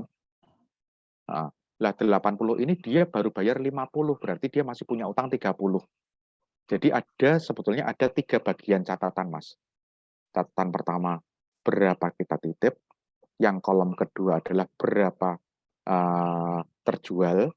Yang ketiga adalah berapa yang dia sudah bayar. Ya, 3 bagian nih, Mas. Itu aja. Yang paling simpel itu aja. Dan yang terpenting di sini nanti tanggalnya.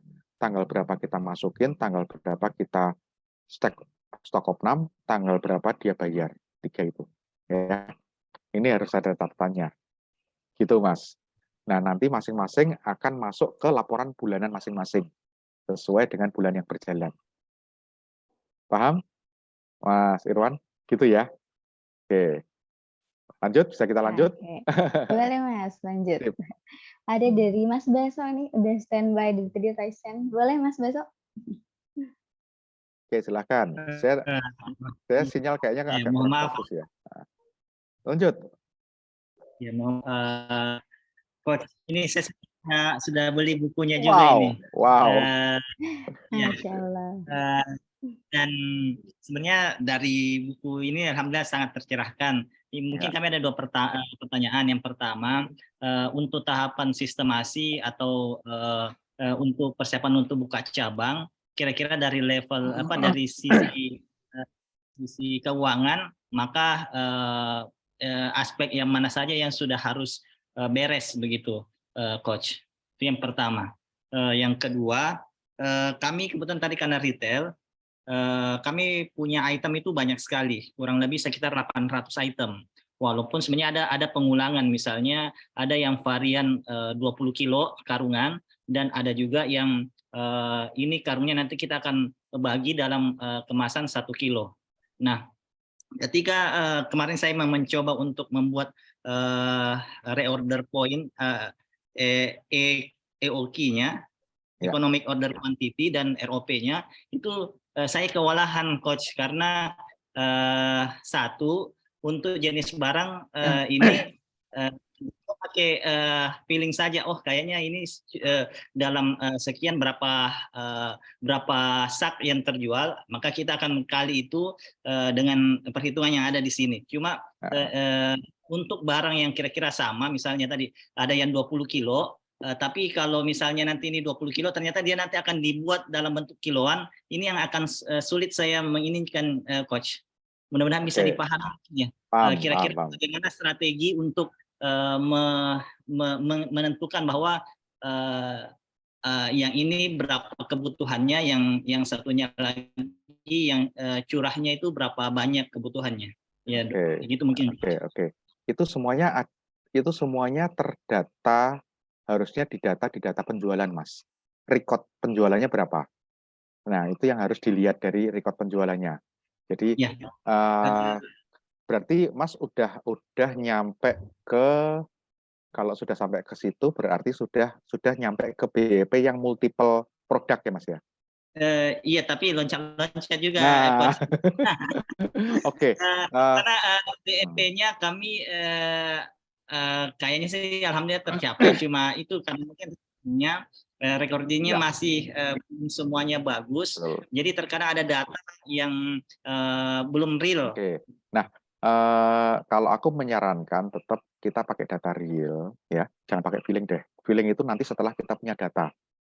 Kalau kita sudah punya data terus-terusan gitu ya, bulan Januari, Februari, Maret, April, biasanya kalau saya sih setahun kita sudah punya data, itu biasanya nanti punya feeling langsung. Oh, di bulan Januari itu tahun lalu sekian, kenaikannya di bulan Januari, Februarinya sekian, di bulan Maret sekian. Jadi data setahun ini bisa dipakai kok Mas, untuk apa? Untuk ini, untuk kita pakai feeling kita. Itu ada grafiknya, nanti bisa dibuat grafik gitu Mas. Jadi kapan kita akan menaikkan stok, kapan kita ini. Cuman kan begitu kita dapat data setahun, ya, begitu kita dapat data setahun, itu kan sebetulnya kita sudah bisa dapat EOQ dan ROP-nya, betul nggak? Nah, karena memang yang dibutuhkan oleh EOQ dan ROP itu didasarkan pada kebutuhan setahun, Mas. Kalau tidak ada datanya, pakailah ini jadi target, Mas.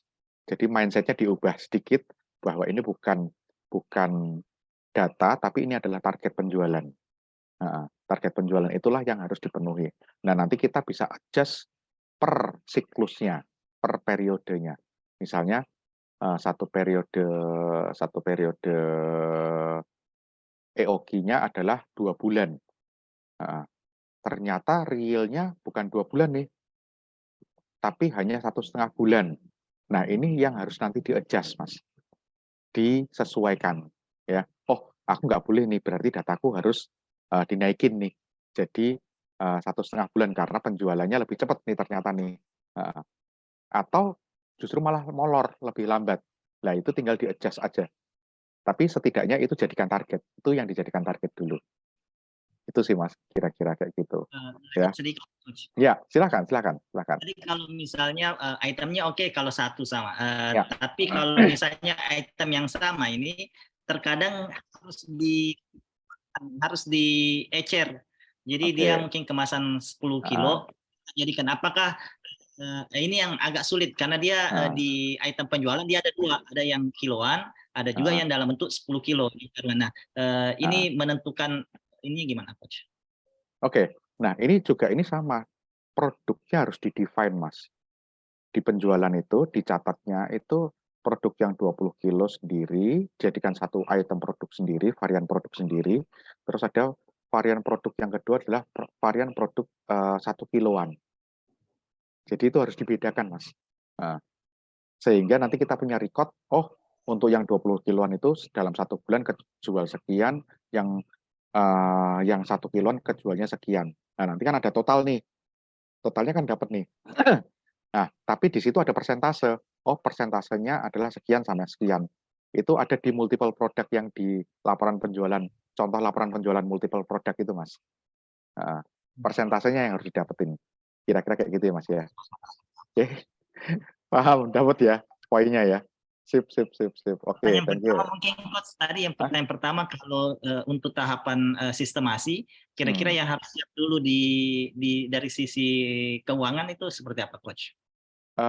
Sebetulnya yang ada di buku itu sudah sangat minimal, Mas.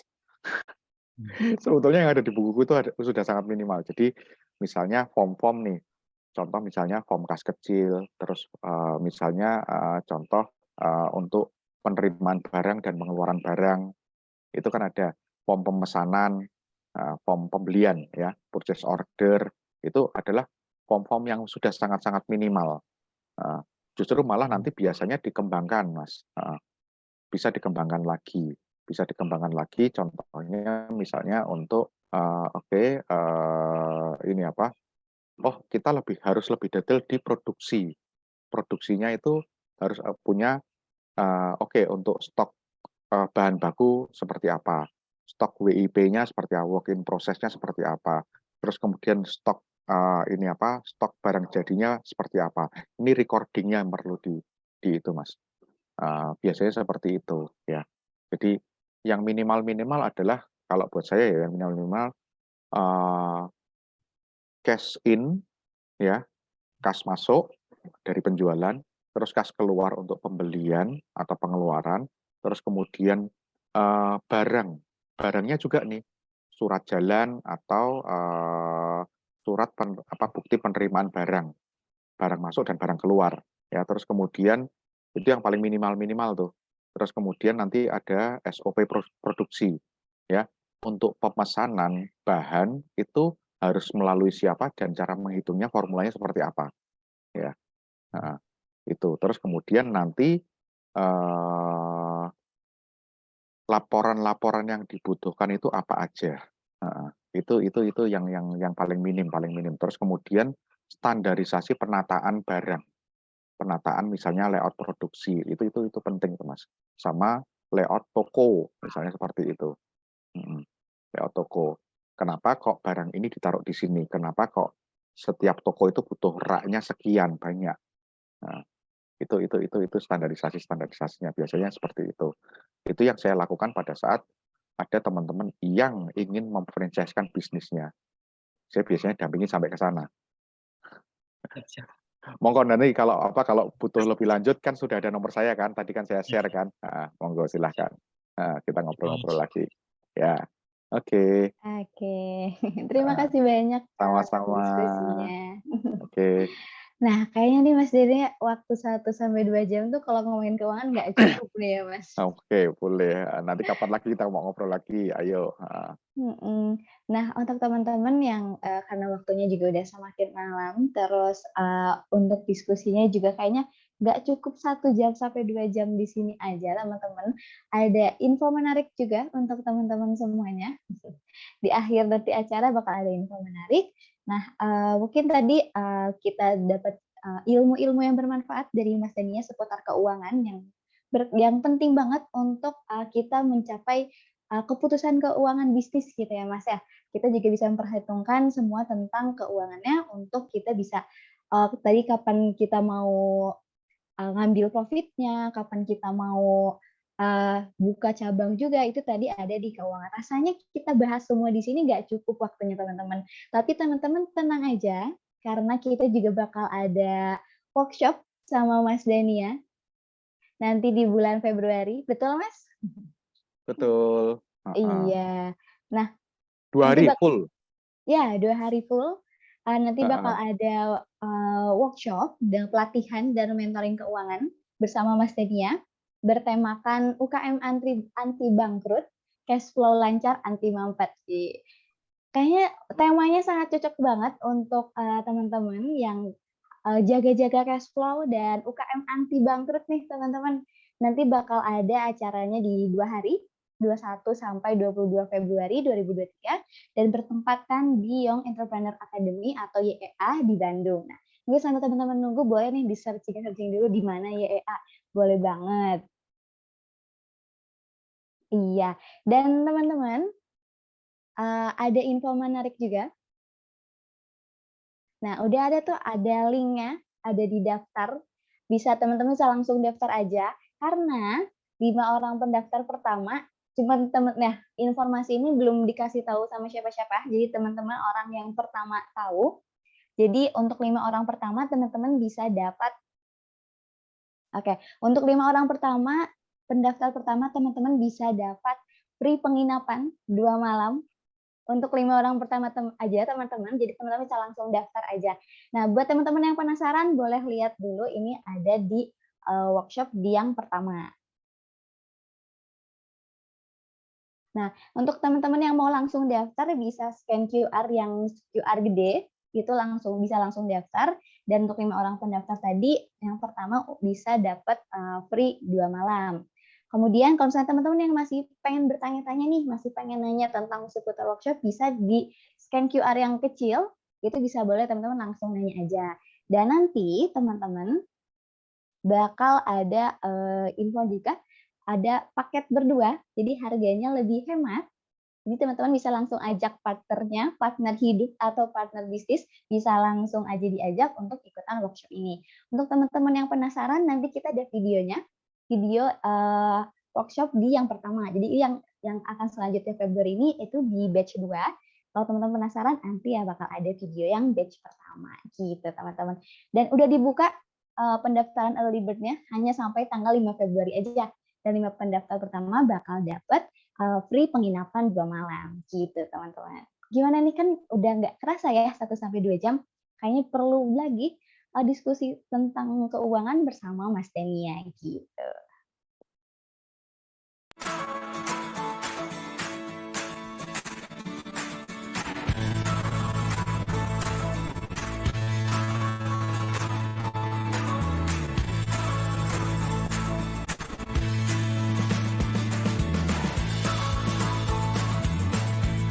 Nah, saya datang ke sini kan awalnya bawa problem.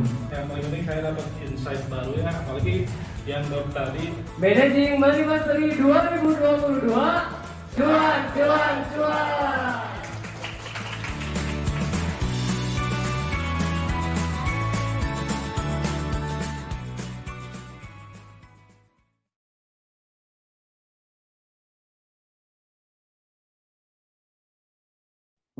Mic-nya. Iya. Wah, gimana teman-teman, tertarik untuk daftar workshop? Kebetulan masih ada early bird sampai tanggal 5 Februari aja. Dan Mas Dani juga buka sesi one-on-one, nanti bisa kontak Mas Dani ya untuk sesi one-on-one, gitu. Teman-teman bisa langsung scan aja, misalnya kayak, aduh aku pengen langsung nih, boleh daftar di yang QR gede. Terus kalau misalnya mau masih pengen bertanya-tanya, bisa ditanya di QR yang kecil itu, gitu. Teman-teman juga bisa langsung join grupnya, ada linknya di chat, gitu. Dan ini juga workshopnya ada offline dan online. Jadi teman-teman kalau misalnya, wah belum bisa untuk offline, boleh bisa di online. Tapi kayak lebih seru offline nih teman-teman. Kita bisa lebih interaksi langsung sama Mas Dania, dan bakal ada sesi juga, gitu. Oke teman-teman. Ya. Sedikit info boleh, ya. Mas. Boleh. Oke, sedikit info. Jadi teman-teman, workshop ini workshop full day, mulai dari pagi sampai sore, sampai biasanya ada sesi ngopi-ngopi. Nah, ini sesi-sesi yang kita tidak bisa share karena biasanya terkait sama tax planning dan sebagainya lah, kayak gitulah teman-teman, yang memang itu tidak dibahas khusus di kelas, tapi atau di sesi saya seperti ini online gini, karena itu dalam tanda kutip masih sesi-sesi yang pembahasan yang sensitif gitu ya teman-teman ya. Itu biasanya kita ngopi bareng di luar deh. Kira-kira gitu teman-teman ya. Monggo silakan, nanti tinggal menghubungi dari teman-teman Yuk Bisnis. Silakan. Iya. Nah, itu kan teman-teman menarik banget. Kita bisa ada, kan kalau keuangan banyak-banyak hal yang sensitif gitu ya Mas ya. Dan kayaknya nggak cukup kalau ngobrol di sini aja, nanti ada ngopi-ngopi bareng, ada hal-hal yang spill-spillnya cuma di sana aja gitu teman-teman. Nah, ada hal yang menarik lagi teman-teman, untuk teman-teman yang udah join kelas keuangan pada malam kali ini. sampai akhir ada voucher 100.000 untuk e-course-nya Mas Denia. Jadi, oh kayaknya nggak cukup nih yang tadi, boleh banget ada e-course-nya Mas Denia, dan teman-teman bisa scan QR di layar untuk mendapatkan voucher Rp100.000 gitu. Dan kalau misalnya teman-teman nggak bisa ke scan nih QR-nya, bisa diklik aja linknya u.b/keuangan bisa gitu. Atau misalnya, oh ketika dimasukin nih vouchernya nggak kebaca, bisa tulis ini aja, tulis vouchernya ada, putuskan gitu. Iya. Boleh teman-teman langsung di-scan aja, takut ketinggalan, dan langsung daftar aja workshop-nya. Karena udah nggak kerasa, malam ini juga udah hampir malam, dan udah selesai juga sesi kita pada malam kali ini. Dan kayaknya bakal ada banyak spill-spill menarik tentang keuangan di workshop. Dan info-info menarik juga seputar ilmu-ilmu keuangan di e-course-nya Mas Dania, dan juga ada bukunya Mas Dania, teman-teman. Teman-teman bisa langsung aja cek di link-link yang tersedia di kolom chat gitu. Oke teman-teman, terima kasih banyak telah hadir pada malam kali ini. Dan terima kasih banyak juga Mas Denia telah berdiskusi bersama kami. Terima kasih teman-teman, terima kasih Mbak Nurul. Iya. Iya. Tapi sebelum kita tutup, kita foto dulu teman-teman. Boleh open cam dulu semuanya?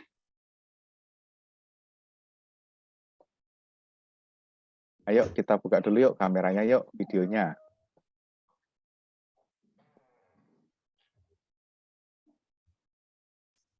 Buka video, ayo kita seru-seruan sebentar, narsis sebentar ya. Iya, kapan lagi foto sama Mas Denia nih? Narsis sebentar.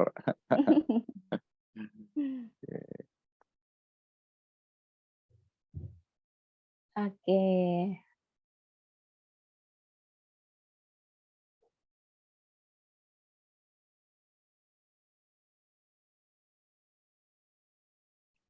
Oke, udah siap ya? Teman-teman dari tim Yuk Bisnis udah siap juga? Wow, ternyata banyak ya. Seru ini, teman-teman. Seru. Lebih seru kalau ketemu langsung kayaknya ya, Mas ya? Oh iya, pasti. Ngobrolnya bisa banyak banget. Nanti. Saya biasanya kalau kayak kemarin ya, teman-teman ya, pada saat udah selesai, kita selesai di kelas, selesai sholat isya, itu kita ngobrol sampai tadi waktu itu jam berapa ya? Sekitar jam 11, jam 12 malam. Jadi teman-teman kalau memang yang mau ikut siapin fisiknya juga ya, bukan cuma siapin ini aja, siapin fisiknya juga untuk kita bisa ngopi-ngopi, kita ngobrol ngalor ngidul tentang bisnis, pengembangan bisnis terutama ya. Oke, kita mau ngapain aja, terus ada kasus apa itu yang mungkin sensitif dalam tanda kutip, sensitif untuk dibicarakan di kelas, kita ngobrolnya di luar kelas ya. Oke. Ayo silakan. Oke, boleh langsung foto aja mungkin dari teman-teman Yuk Bisnis. Oke, sebelumnya izinnya teman-teman yang belum on cam kameranya, terpantau ini sudah banyak juga. Oke, sepertinya sudah siap ya, kita hitung. 1, 2, 3. Oke, untuk slide 2. 1, 2, 3. Oke, mungkin terakhir kita gaya bebas dulu mungkin ya Mas Denia. Oke. Sama-sama. Oke, bisa bergaya secara bebas. 1, 2, 3. Untuk slide 2, satu lagi. 1, 2, 3. Baik, terima kasih Mas Dania. Oke, terima kasih semuanya. Terima kasih teman-teman. Terima kasih Mbak Nurul. Saya pamit duluan karena saya ada di kafe teman-teman. Tapi saya sendirian. Monggo diteruskan. Izin mundur dulu. Assalamualaikum warahmatullahi wabarakatuh. Ya, waalaikumsalam warahmatullahi wabarakatuh. Nah, teman-teman, alhamdulillah terima kasih banyak telah hadir. Jadi teman-teman kan tadi ada paket berdua nih buat teman-teman yang belum punya pasangannya, bisa join grup yang linknya udah ada di chat. Nanti teman-teman bisa cari pasangannya biar nanti dapat harga spesial gitu, teman-teman. Terima kasih banyak telah hadir. Mungkin dicatat dulu nih teman-teman link-link yang pentingnya untuk nanti ke depannya. Terima kasih banyak. Saya mewakili teman-teman dari kelas keuangan dan tim Yuk Bisnis mengucapkan terima kasih banyak dan wassalamualaikum warahmatullahi wabarakatuh. Sampai jumpa teman-teman di workshop